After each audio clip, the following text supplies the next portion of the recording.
In this video, we will show you how to disable the AI features on Mozilla Firefox.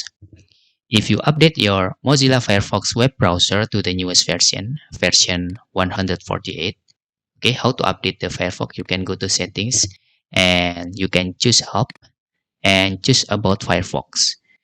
Make sure you have the version 148. If you want, after update your Mozilla Firefox web browser and don't want to use the AI features, you can disable all of the AI features on the Mozilla Firefox. But of course, the Mozilla Firefox AI have many features. We can see in the menu here and choose settings and select AI controls.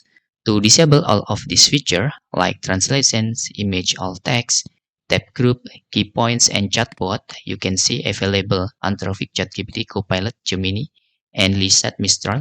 You can disable all of these AI features by toggling enable block AI enhancement.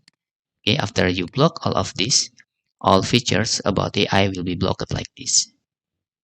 Okay, and that's all tutorial how to block or disable AI on Mozilla Firefox for the newest version.